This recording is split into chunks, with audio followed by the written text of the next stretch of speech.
Avec la Banque Populaire de l'Ouest, suivez le TVR Business Club. Hashtag la bonne rencontre.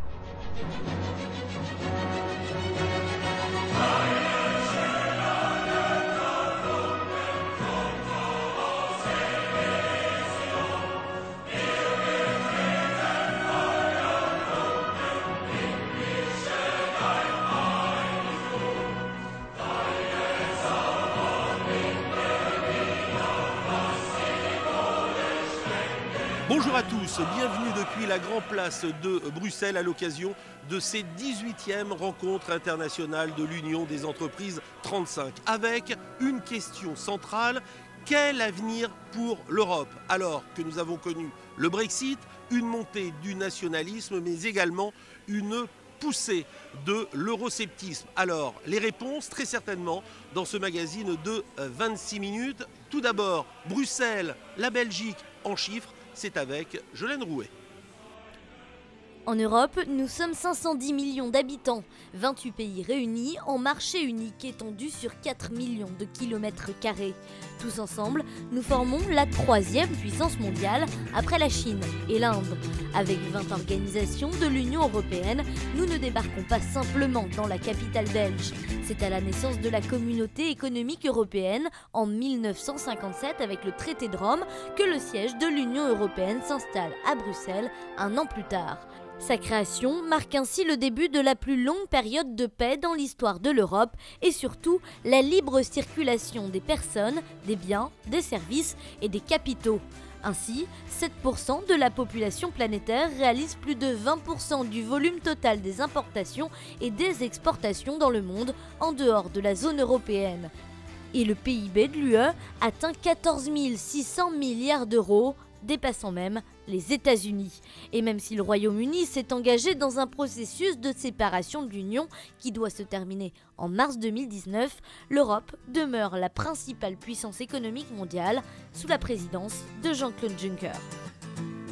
Premier invité de ce TVR Business Club, Hervé Kermarek, le président de l'Union des entreprises 35. Hervé Kermarek, c'est important, année après année, de venir comprendre comment l'Europe principalement se transforme, se modifie, en connaître les enjeux de demain. Bruxelles, bien évidemment, c'était une question centrale et sensible. Oui, d'abord parce qu'il est de tradition que nous visitions une capitale européenne et que cette année nous nous retrouvons à Bruxelles, centre de l'Europe. Et ça fait écho au voyage que nous avions fait l'année dernière à Londres, où nous avions parlé de Brexit. Et nous avions eu notamment le ministre du Commerce extérieur qui était venu nous raconter la raison pour laquelle les Anglais avaient décidé de quitter l'Union européenne. Et donc, en reflet de ce voyage-là, en miroir, il nous semblait intéressant de proposer à nos adhérents de venir à la rencontre du Parlement européen, de rencontrer ceux qui y travaillent, d'avoir les bonnes clés de compréhension de la façon dont fonctionne cette institution européenne, et puis de permettre à nos adhérents de repartir avec plus d'informations, une meilleure connaissance de la zone euro, de l'Europe, de la Commission européenne, du Parlement européen. C'est une obligation, entre guillemets, que nous avons de proposer cela à nos adhérents. Hervé Kermarek, performance aussi de conduire une délégation de 154 personnes, beaucoup de chefs d'entreprise, mais bon nombre de politiques. Oui, beaucoup d'élus avec nous dans nos rangs, mais aussi beaucoup de chefs d'entreprise de tout domaine d'activité, l'agroalimentaire, l'industrie. C'est vrai que c'est une performance parce que déplacer 150 personnes, c'est en termes d'organisation pas toujours très simple, mais ça montre aussi la force du patronat breton que d'être capable de déplacer une délégation de 160 chefs d'entreprise sur un territoire. Nous sommes toujours accueillis avec beaucoup d'intérêt parce que je crois que dans le monde, en tout cas ce sont les propos que emploient les gens qui nous reçoivent, ça n'existe pas. Rarement des délégations aussi importantes se déplacent. Ça montre l'intérêt de la Bretagne que d'aller voir à l'extérieur ce qui se passe. Ça montre l'intérêt que les entreprises ont à aller voir au-delà de nos frontières. Alors, depuis 60 ans, l'Europe, le charbon, la défense pour protéger les Européens, une monnaie commune, mais aussi beaucoup d'interrogations. Écoutez dans ce micro-trottoir comment l'Europe est perçue par les habitants de nos territoires. Je trouve que l'Europe a beaucoup de potentiel. Sauf que on voit ça que d'une certaine manière que, je sais pas, ça arrange que certaines personnes. Rien de particulier, pour moi je me considère même pas à l'Union européenne, pour moi ça m'apporte rien au quotidien, donc pas grand chose. Je pense que Bruxelles, c'est à la fois pas si loin géographiquement et en même temps c'est loin des préoccupations des Français. Je connais un petit peu la structure par rapport aux études que j'ai pu faire, mais c'est vrai que finalement, de façon pratico-pratique, c'est toujours un petit peu abstrait en fait. C'est un tel labyrinthe, le Parlement, l'Union européenne, tous ces organes-là. De manière générale, je dois reconnaître que je suis complètement paumé là-dedans et que je m'y retrouve pas du tout et je me sens pas plus représenté que ça. Non, c'est quelque chose d'abstrait. Pour moi, non, pas trop. Mais je ne cherche pas trop à comprendre non plus. Je me considère européen, mais est-ce que la personne qui habite à l'autre bout de l'Europe, il va se considérer autant que moi européen? Sachant que la France en soi, on a beaucoup plus d'avantages sûrement qu'un mec qui habite, je sais pas, en Pologne. Pour nous les jeunes, Bruxelles, ça représente aussi l'espoir. L'espoir d'un monde meilleur, d'un monde qui se tient devant les États-Unis, devant le reste du monde, qui se tient uni surtout. Merci beaucoup, Madame l'ambassadeur de France auprès du Royaume de Belgique. Merci de nous accueillir chez vous. Il est très important de parler de ces relations bilatérales, France-Belgique, Belgique-France, car elles existent et elles sont assez importantes. Bien sûr, elles sont très importantes et elles sont même sans commune mesure avec ce que peut représenter la superficie ou la population de la Belgique. C'est un de nos principaux partenaires commerciaux, selon les années entre le 2e et le 6e. Un des principaux investisseurs en France. La France est un des principaux investisseurs en Belgique. Donc sur le plan économique, on est vraiment deux économies très proches, très connectées, et donc avec une relation très importante et qu'une visite comme la vôtre, évidemment, contribue très fortement à dynamiser et à encourager. Alors, Bruxelles, c'est bien évidemment la Belgique, mais c'est aussi le cœur du dispositif européen. Cette ville est fortement marquée par ces relations européennes. Bien sûr, c'est la capitale européenne. C'est à la fois dans tout ce que ça comporte de positif, avec cette espèce souvent de détournement de langage qui est de dire que quand quelque chose ne va pas, c'est Bruxelles. Quand on veut dire que l'Union européenne ne vous donne pas tout ce que vous voulez, on a une tendance à dire c'est Bruxelles, parce qu'effectivement c'est le siège des institutions. Et donc c'est important comme lieu de pouvoir européen et le lieu, il faut bien comprendre ce qu'est ce pouvoir européen, d'interaction entre les États membres et les institutions européennes. Et ça se sent très bien quand on vit ici. Donc c'est à la fois la capitale européenne des institutions et puis en même temps c'est la capitale des Belges. Merci beaucoup, Excellence, de nous avoir accueillis au sein de votre maison. Vous parlez vraiment avec beaucoup d'envie, d'aspects positifs de cette construction européenne. La construction européenne est également aussi portée par une monnaie commune. Nous sommes allés dans une des salles de marché de notre territoire pour bien expliquer ce mécanisme de l'euro. Excellence, encore merci à vous. Merci de le dire.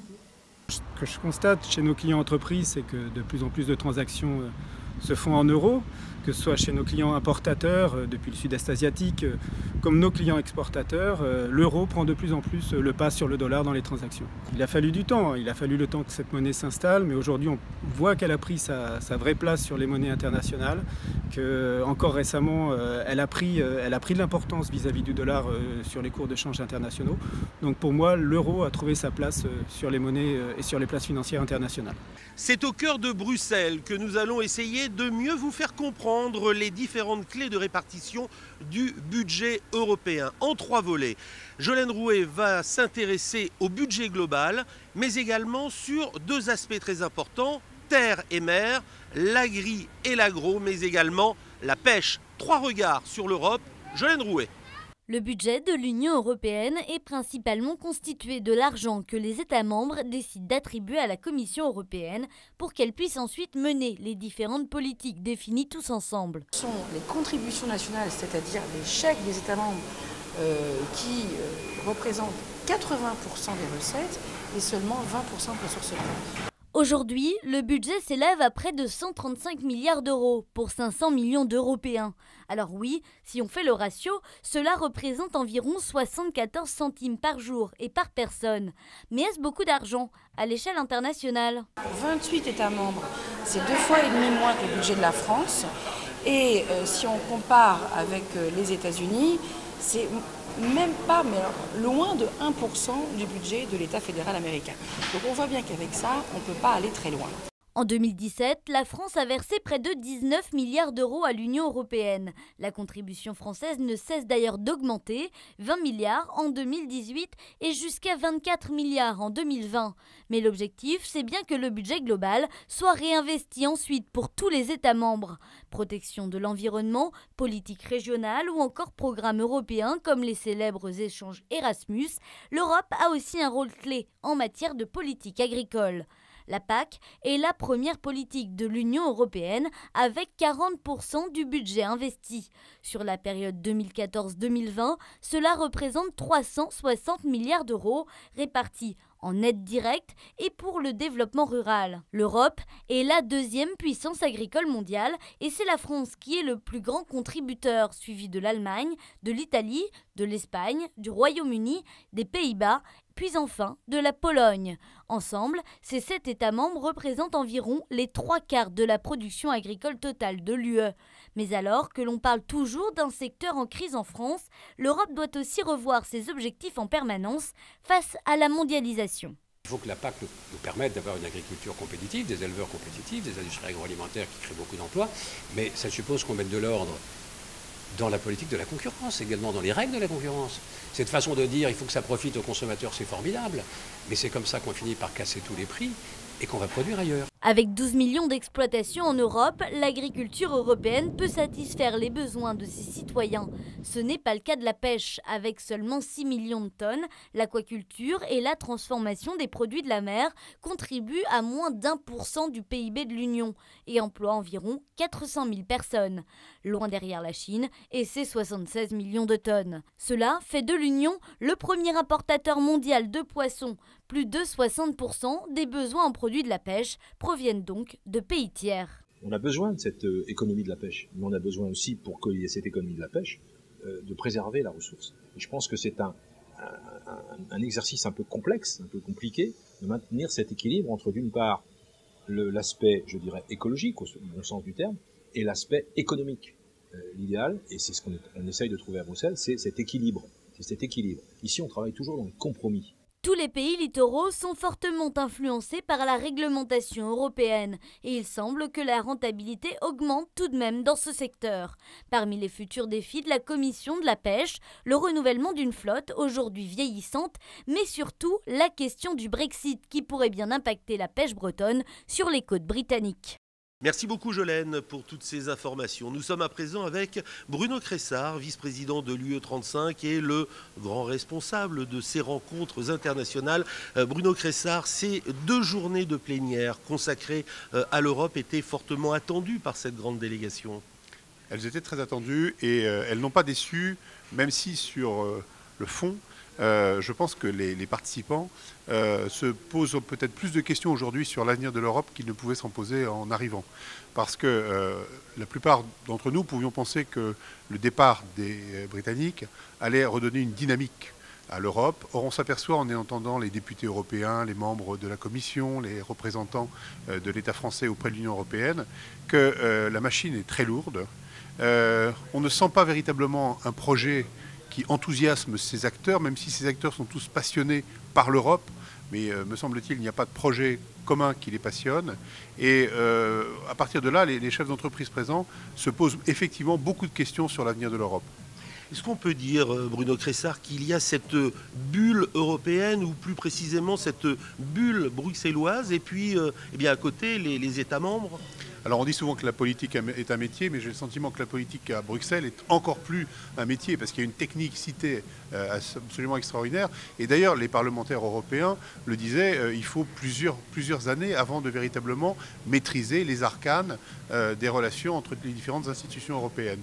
Donc effectivement, c'est à partir de ça qu'à mon sens, tous ceux qui sont à Bruxelles peuvent être considérés comme un petit peu dans une bulle, même si en discutant avec eux, on voit très bien qu'ils comprennent les préoccupations des citoyens, des entreprises, mais la machine est lourde.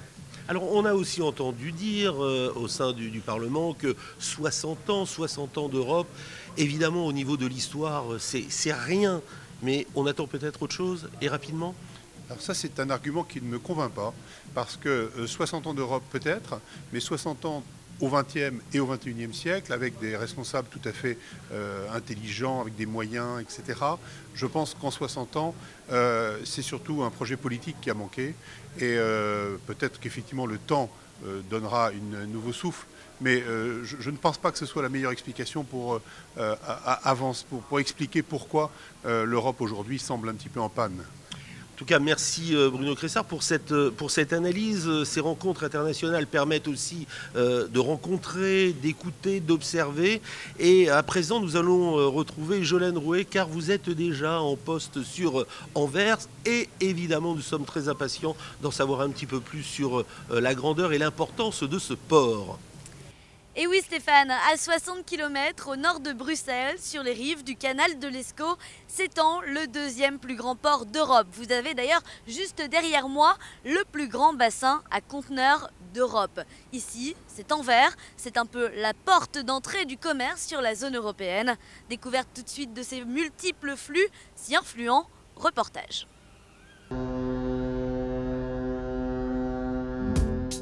C'est l'équivalent de 20 000 stades de football, 13 000 hectares de zones portuaires qui font d'Anvers le 11e port au rang mondial. Port maritime avec le déchargement et le chargement de 214 millions de tonnes de marchandises. Port logistique avec l'entreposage sur 6 millions de mètres carrés et surtout centre industriel pétrochimique.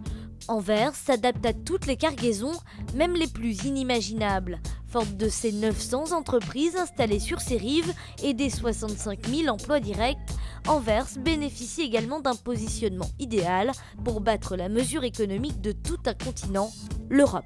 Le transport par eau est moins cher que le transport terrestre, donc c'est bien évident si on amène des bateaux de 21 000 équivalents 20 pieds, dans un port tout proche des centres commerciaux, c'est l'idéal. On est à 12 heures de Duisbourg par le canal, on est en 2 heures dans la zone commerciale des Hauts-de-France, on est en 3 jours à Strasbourg. C'est ça nos avantages en fait, de pouvoir pénétrer dans les terres depuis le port d'Anvers. Un port polyvalent et facilement accessible. Pipeline, navigation côtière et fluviale, transport routier ou ferroviaire, Anvers est surtout réputé pour sa productivité. Ici, jusqu'à 40 mouvements par grue sont effectués chaque heure. Autant vous dire que ce n'était pas tout à fait le cas il y a 200 ans. Napoléon nous a donné l'idée de faire des bassins derrière des écluses avec eau stable, très important. Et puis après 200 ans, on est repassé sur la rivière parce qu'on avait les moyens techniques. Et aujourd'hui, on est à la rive gauche, donc on a pris bien entendu plusieurs années, 200 ans, 300 ans pour développer tout ça. Et bien avant ça, dans le siècle d'or du XVIe siècle, avec tous leurs peintres, etc., le port était très important, était un centre économique en Europe, seconde ville après Paris, à cette époque-là. Malheureusement, l'Escaut a été fermé pendant 200 ans, figurez-vous, et Napoléon l'a réouvert. 200 ans plus tard, alors que le port ne cesse de s'agrandir compte tenu de l'élargissement de l'économie mondiale, les autorités portuaires s'engagent dans une transition écologique durable. Et le conservateur de ce lac m'a même dit que les oiseaux chantent plus fort ici à Anvers parce qu'ils doivent surmonter l'industrie et les bruits industriels qui sont dans le port. Donc en week-end, quand il n'y a pas trop de bruit, c'est le lieu idéal pour les ornithologues, pour venir voir les oiseaux, c'est génial. Et donc nous sommes aussi dans ces zones responsables pour la nature, pour l'écologie. Et chaque mètre carré qu'on prend pour le port, on doit compenser de 3 mètres carrés de nature. Donc on crée de la nature. Une approche basée sur le principe des 3 P. People, Planet and Prosperity. Comprenez les hommes, la planète et la prospérité. Ainsi, 5% de la zone portuaire, soit 650 hectares, sont désormais en infrastructure biologique. Nous arrivons pratiquement au terme de cette émission spéciale Bruxelles, spéciale Europe. Avant d'écouter la réaction de cette forte délégation venue en Belgique, Hervé Lejeune, délégué général de l'UE 35. Hervé, chaque année vous préparez, vous conduisez cette délégation. L'Europe était en filigrane. Que doit-on retenir? Beaucoup de choses. Un moment exceptionnel tout à l'heure avec le port d'Anvers. Et puis avant, des doutes, vous l'avez dit, vous l'avez entendu. Je crois qu'il y a un problème de communication. L'Europe doit en fait expliquer vers quoi il va aller, vers quoi elle va aller, pardon, vers quel cap. Le cap Europe, en fait, qui était notre thème, est un peu à mieux définir de la part de ceux qui la font. Et puis peut-être un rôle aussi personnel et constructif de la part de l'ensemble des citoyens français. Je crois qu'il faut qu'on exige un peu plus de nos élus pour une Europe, dans tous les cas, celle qu'on attend. En tout cas, c'est l'objectif de ces rencontres internationales, essayer de prendre la température et puis peut-être voir vers où on va. Oui, vers où on va, c'est exactement ça. Et puis c'est ce sentiment que l'économie repart et on a envie de savoir vers quoi ça va. Et je crois que l'Europe fait partie de cet objectif. On était un peu frustrés, indéniablement. Mais je pense qu'être frustré, c'est encore mieux rebondir, être encore plus actif demain pour qu'on aille vers ce vrai cap Europe qui est, Arthur le disait, la seule chance pour nous tous demain. Merci beaucoup Hervé Lejeune, merci à vous, merci à l'UE 35, merci à Nathalie Potin, au président Hervé Kermarek et à celles et ceux qui ont œuvré pour ce reportage. En tout cas avec Jolène Rouet, nous étions très heureux de pouvoir témoigner de ce déplacement en Belgique et à Bruxelles. Écoutez à présent les principales réactions de cette délégation, 150 personnes au cœur de l'Europe. Merci à tous. L'Europe, c'est quand même absolument capital. C'est vrai qu'on se bat sur toutes nos législations nationales, mais la majorité des prises de décision qui nous concernent au quotidien, c'est là où ça se prend. On est face à la mondialisation et malgré toutes les difficultés dont on parle sur les institutions européennes, on a quand même le sentiment que sans l'Europe, on n'est pas grand-chose. J'ai découvert la complexité du fonctionnement et quand même un certain désenchantement quand même des institutions et des visions qu'ils n'avaient ou qu'ils n'avaient pas. Je dirais que c'est presque ceux qui font l'Europe qui en parlent le moins bien, parce que j'ai trouvé que c'était un ressenti par moments un peu trop basé sur le négatif, alors qu'on est tous hyper convaincus de la nécessité de l'Europe. Alors on est peut-être à un moment aussi un peu décourageant pour eux. Donc voilà, qu'ils en parlent un peu moins négativement et qu'ils arrivent à nous donner plus de signes d'espoir qu'effectivement on va réussir à tenir l'Europe unie. On a besoin d'une Europe des mobilités, on a besoin d'une Europe qui protège, on a besoin d'une Europe qui participe au développement économique. Eux ont l'air assez loin de nos préoccupations, c'est-à-dire de notre quotidien. On les sent dans des sphères qui ne sont pas forcément les nôtres. Et je pense que les échanges ne sont pas simples à cause de ça. D'imaginer 28 représentants de 28 pays tellement différents, de cultures différentes, de religions différentes, voilà, économiquement complètement différents. J'ai du mal à imaginer comment l'Europe pourra à l'avenir vraiment... voilà, enfin, les pays pourront converger vers une Europe plus forte et... plus solide. Le Brexit aidant, il y a eu une vraie prise de conscience de ce qu'il faudrait faire, notamment faire en sorte que les citoyens se réapproprient l'Europe, et une incapacité à agir rapidement, c'est ça qui est le plus surprenant. Déçu malgré tout, sceptique aussi, mais je pense qu'on peut faire beaucoup plus et que la France surtout peut s'impliquer davantage dans cette réussite, parce que c'est pas l'Europe qui va faire le travail, c'est nous tous ensemble et particulièrement donc la France en ce qui me concerne. L'Europe est un gros morceau d'espoir et d'énergie.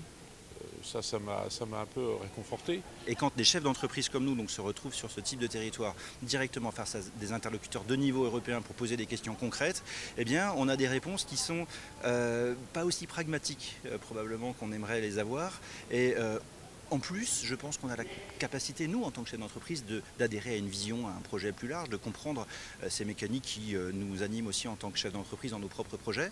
Et c'est pas ce qu'on a trouvé. On a trouvé des choses intéressantes, on a trouvé sûrement des bonnes volontés, des moyens, un marché fantastique, des opportunités, mais ça manque probablement de liens, de vision, d'un projet auquel on pourrait vraiment tous adhérer. On a du boulot en tant qu'entreprise parce qu'on s'est bien rendu compte en côtoyant un certain nombre de représentants de lobbies, de politiques, de fonctionnaires, que finalement notre parole n'est que très peu ou très mal portée au sein de l'Union européenne et que très certainement on pourrait avoir des attentes pour lesquelles on pourrait trouver des solutions si on se décidait à se fédérer, à travailler un peu sous forme de lobby. C'était hyper positif. Ça montre en fait, on s'est rendu compte de la complexité du système européen, nécessaire, mais en construction, toujours en construction.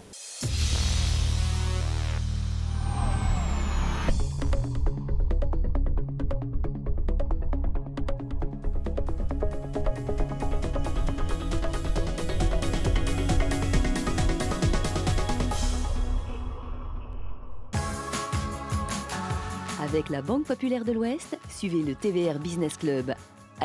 #LaBonneRencontre.